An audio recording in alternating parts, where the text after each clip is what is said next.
In today's video, I'm going to teach you how to reconcile business credit card accounts in QuickBooks Online. It's a process that might sound daunting at first, but don't worry, I'll walk you through each step to ensure that you can do it quickly and confidently. By the end of this video, you'll be comfortable reconciling your accounts, ensuring your financial records are accurate and up to date. Let's dive right in. First off, you're going to sign in to your QuickBooks Online account.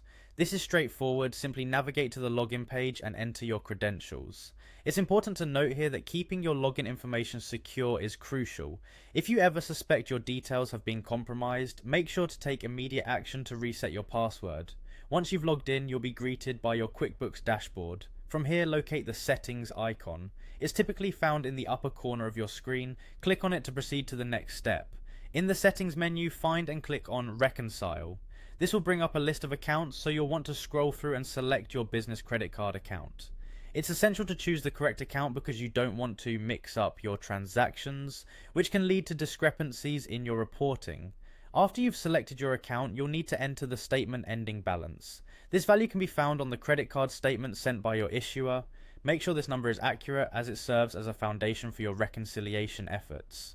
Alongside the ending balance, you'll also have to input the statement ending date. Double check that both details match precisely with what's listed on your statement to avoid any potential confusion later on.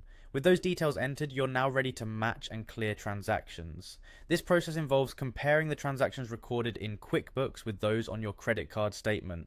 Your goal here is to ensure every transaction is accounted for in both records.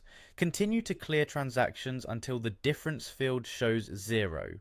A 0 difference indicates that your transactions are perfectly matched with your statement and your account is fully reconciled. If the difference isn't 0, revisit your entries, check for any missed or duplicate transactions, and make the necessary adjustments. Finally, when you're confident everything is in order, click on Start Reconciling to complete the process. This will finalize your reconciliation, confirming that your records in QuickBooks align accurately with your statement. And there you have it, your business credit card account is now reconciled in QuickBooks Online. I hope this guide has made the reconciliation process clearer and easier to manage. Remember, keeping your accounts reconciled regularly will help maintain the accuracy of your financial data, providing you with a reliable view of your business's financial health. Thanks for tuning in, and I'll see you in the next video.